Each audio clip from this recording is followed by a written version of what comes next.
औज़ु बिल्लाहि मिनश शैतानिर रजीम बिस्मिल्लाहिर रहमानिर रहीम रब्बिश्रह ली सदरी वयस्सिर ली अमरी वहलुल उक़दतम मिन लिसानी यफ़क़हू क़ौली.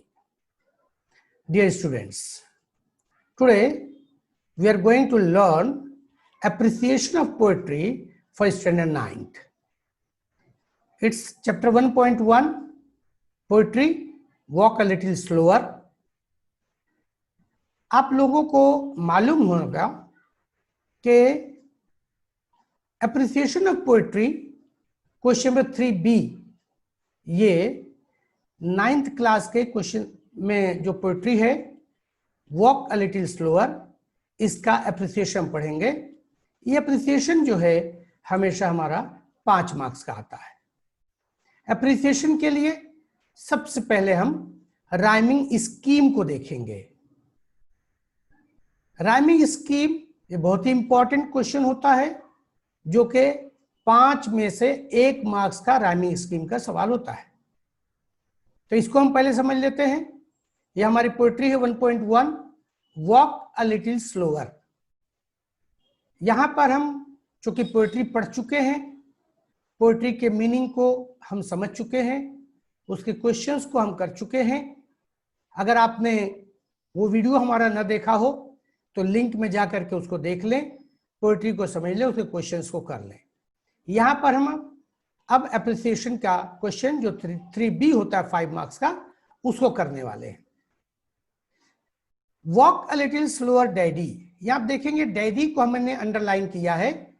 ये डैडी की जो आवाज आखिर में डैडी ई आखिर में जो आवाज आती है, इस आवाज को, इस साउंड को हम ध्यान देंगे. एप्रिसिएशन में जो हमारा राइमिंग स्कीम का सवाल होता है उसमें हम इस वर्ड को, इस आवाज को, इस साउंड को ध्यान देते हैं. डैडी, डैडी में आगे हमारा डैडी ई आया है, जिसको इस तरह से हम अपना रफ वर्क कर लेंगे. एरो लगा के इसको हम ए लिखेंगे. इस बात को ध्यान रखें, ये ए हमारा स्मॉल ए लिखा जाएगा, स्मॉल ए. इसी तरह से दूसरी लाइन हम देखें, said a little child so small. फिर से आप देखें, स्मॉल को मैंने अंडरलाइन किया है इस पे स्ट्रेस देने के लिए, इस वर्ड को ध्यान देने के लिए. स्मॉल की आवाज आखिर में आई ऑल, स्मॉल. इसको हम ए से मुख्तलिफ है इसलिए बी लिखेंगे. थर्ड लाइन में आएंगे हम, I am following in your foot steps. यहां पे आवाज देखेंगे, फुट स्टेप्स, आखिर में स्टेप्स आ रहा है, आवाज बदल गई इन दोनों से. तो ये आवाज तीसरी आवाज है जो कि हम इसको सी लिखेंगे. इसी तरह हम चौथी लाइन में जाएंगे, and I don't want to fall. फिर से यहां हम देखेंगे कि आवाज हमारी स्मॉल, आखिर साउंड ऑल, और यहाँ पे फॉल, एक ही जैसी आवाज आई.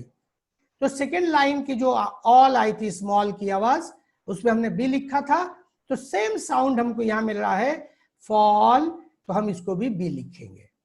इस तरह से हमारा एक स्टेंजा मुकम्मल हो गया और इस स्टेंजे की राइमिंग स्कीम हो गई ए बी सी बी. अब हम नेक्स्ट स्टेंजे की देखेंगे. नेक्स्ट स्टेंजे की फर्स्ट लाइन हमेशा आप ध्यान रखें, फर्स्ट लाइन को हम ए लिखेंगे. या हम देखेंगे, sometimes your steps are very fast. आवाज देखिए, आप ध्यान दीजिए, फास्ट. तो ये फास्ट आखिर में आ रहा है, तो इसको हम ए लिखेंगे. Next line, sometimes they are hard to see. आवाज बदल गई तो इसको हम बी लिखेंगे.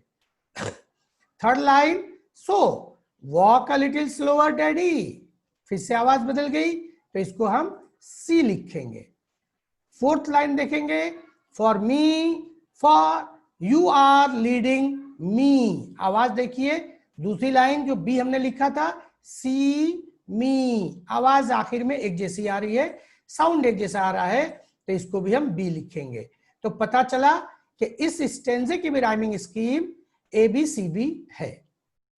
Third stanza, someday when I am all grown up. आवाज देखिए, ग्रोन अप, अप, तो ए. फर्स्ट लाइन हमेशा ए.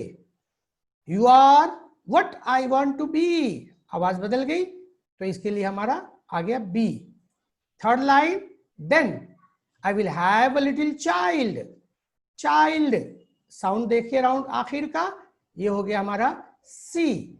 Next, who will want to follow me, आवाज फिर से देखें, बी मी, आखिरी आवाज ई की आ रही है जो कि बी से मिलती जुलती है, इसलिए ये भी बी। तो इस स्टेंजे का भी राइमिंग स्कीम हो गई एबीसीबी। उमूमन आप देखेंगे कि बहुत ज्यादा पोएट्री ऐसी मिलेगी, तकरीबन तमाम मिलेगी जिसकी राइमिंग स्कीम एक जैसी होती है। And I would want to lead just right, just right, right, new sound A. And no that I was true, sound change B. So walk a little slower daddy, again sound change C. Then for I must follow you, you, true, you, आवाज एक जैसी तो B। तो ये 4 stanza है poetry में और चारों स्टेंजे की राइमिंग स्कीम है ए बी सी बी। और यहां हम देखें, हम जब अप्रिसिएशन लिखते हैं तो पोएट्री का नाम और पोएट का नाम, इसको भी बहुत ध्यान से देखते हैं। पोएट्री का नाम है वॉक अ लिटिल स्लोअर, अब पोएट का नाम की जगह यहां जो लिखा है ऑथर अननोन, अननोन यानी मालूम नहीं कि इसका शायर, इसका पोएट है कौन। इस तरह से हमने राइमिंग स्कीम को देख लिया। अब हम क्वेश्चन नंबर 3B अप्रिसिएशन पर चलते हैं। 3B, और ये हमारा इंस्ट्रक्शन होता है write the appreciation of a poetry on the basis of the following points, 5 marks का। हमेशा याद रखें 3B क्वेश्चन हमारे 5 मार्क्स का होगा। और यहाँ पे students are expected to write an appreciation of the given poem with the help of the points provided. हमें कुछ पॉइंट्स दिए होते हैं, उसी की मदद से हमें अप्रिसिएशन ऑफ द पोएट्री लिखना होता है। The appreciation is to be written in points format, इसको पॉइंट्स के तरीके से लिखना चाहिए। हम यहाँ पे आपको मार्किंग स्कीम भी बताते चलें ताकि आपको पता चल जाए कि मार्क्स हमें क्या क्या लिखने में कैसे कैसे मार्क्स मिलेंगे। सबसे पहला पॉइंट है टाइटल, हमेशा पोएट्री का टाइटल वहां दिया रहेगा, टाइटल आप लिख देंगे, पेपर पे से नकल करके लिखना है, देख के लिखना है, तो उसके आपको हाफ मार्क्स मिल जाएंगे। दूसरा पॉइंट है पोएट, उसका पोएट कौन है, उसका शायर कौन है, लिखा किसने है, वो भी नाम आपको क्वेश्चन पेपर पे लिखा हुआ मिलेगा, तो वो आप ऑथर का नाम, पोएट का नाम लिख देंगे तो आपको हाफ मार्क्स मिल जाएगा। तीसरा क्वेश्चन होता है राइम स्कीम। राइम स्कीम अभी हमने बताया आपको कि राइम स्कीम हम कैसे किसी भी पोएट्री की तलाश करते हैं। चौथा पॉइंट है figure of speech. Figure speech में बहुत किस्म की होती है, इसको हमें तफसील से पढ़ना पड़ेगा, समझना पड़ेगा, और फिर इसका जवाब हम बड़ी आसानी से लिख सकते हैं। उसका भी आसान तरीका मैं बताऊंगा। पांचवा पॉइंट है थीम और central idea of the poetry. Theme और सेंट्रल आइडिया, इस पे हम पोएट्री को पूरा पढ़ते हैं, पूरी पोएट्री को समझते हैं, और फिर हम थीम या उसके सेंट्रल आइडिया क्या है, पोएट पोएट्री में क्या बताना चाहता है, उसको लिखते हैं। ये होता है 2 मार्क्स का। इस तरह से हमारे 5 मार्क्स की ये मार्किंग स्कीम 5 डिफरेंट पॉइंट से, 5 डिफरेंट पार्ट से मिलती है। अगर हमने अपनी पोएट्री को इन पॉइंट्स के लिहाज से लिखा तो हमें मार्क्स ज्यादा से ज्यादा मिल सकते हैं। अब हम अपने आंसर को देखेंगे। अभी हमने बताया, पोएट्री बताया, पोएट का नाम बताया, टाइटल बताया, राइम स्कीम भी बताया। अब उसको हम जवाब लिखने के तरीके पे आएंगे। ये हमारा क्वेश्चन 3B। सबसे पहले हम मार्जिन खींच लेंगे और टॉप पे लिखेंगे अप्रिसिएशन ऑफ पोएट्री। इसको सिस्टमेटिक अच्छे तरीके से लिखने के लिए इसको हम फॉर्मेट बना देंगे। ये हमारा पहला साइड होगा टाइटल। टाइटल, टाइटल क्या है, वॉक अ लिटिल स्लोअर। तो हमने पोएट्री का टाइटल लिख दिया वॉक अ लिटिल स्लोअर, जो कि क्वेश्चन पेपर पे हमें लिखा हुआ था। इतना लिखने से हमें हाफ मार्क्स मिल जाएगा।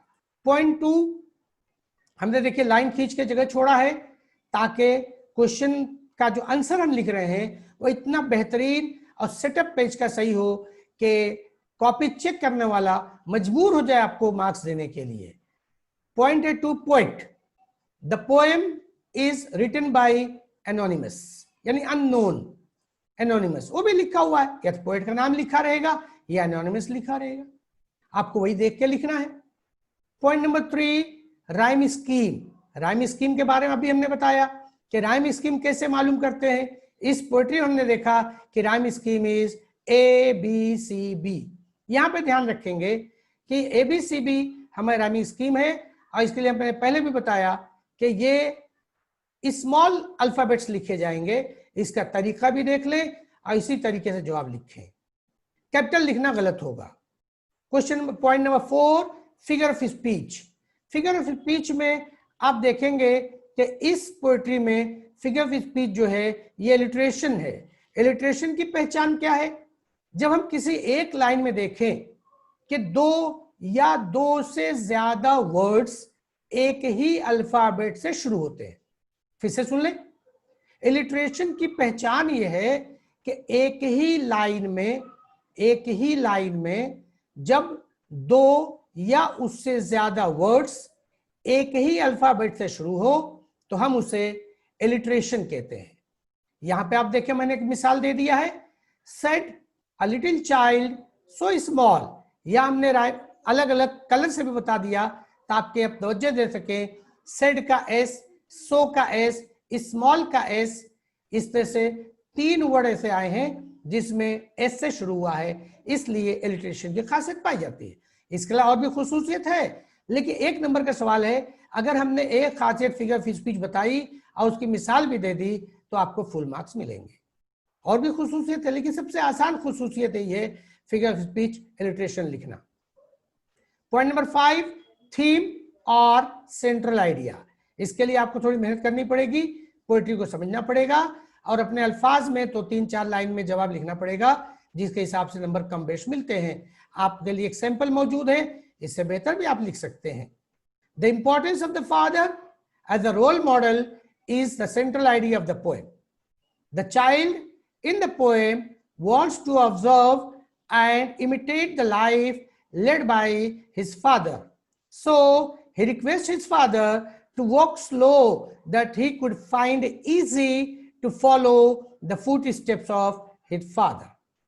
इस तरह से ये 5 पॉइंट लिख करके एक पेज पर सिस्टमेटिक तरीके से ये हमारी अप्रिसिएशन ऑफ पोएट्री हो गई, जो क्वेश्चन 3B है और ये इम्तिहान में 5 मार्क्स की आती है। अजीज बच्चों, इससे पहले भी हमने इंट्रोडक्टरी वीडियो में बताया था कि आप लोग हमारे इस चैनल को लाइक करें, सब्सक्राइब करें और बेल आइकॉन को जरूर दबा दें। इसलिए आपको पता है कि जब आप बेल आइकॉन को दबाएंगे, लाइक सब्सक्राइब करेंगे, तो हम जब भी वीडियो कोई नहीं डालेंगे तो आपको उसका नोटिफिकेशन पहुंच जाएगा। ये बहुत जरूरी है कि आप बेल आइकन को दबाएं, नोटिफिकेशन को रेगुलर हासिल करते रहें। हम इंशाल्लाह जल्द जैसे भी वीडियो हम तैयार करते रहेंगे, पूरी बुक और पूरा क्वेश्चन पेपर का सेट, कैसे पूरा क्वेश्चन पेपर हल किया जाएगा वो आपको बताते रहेंगे। अलग अलग चैप्टर्स के अलग अलग क्वेश्चंस के बारे में बताते रहेंगे, और आपको अगर सब्सक्राइब करके किए रहेंगे तो नोटिफिकेशन रेगुलर मिलती रहेगी और आप हमारे वीडियो से फायदा उठाते रहेंगे। जज़ाकल्लाह खैर, खैर जज़ा। अल्लाह हाफिज। Subscribe now and press the bell icon. Never miss an update.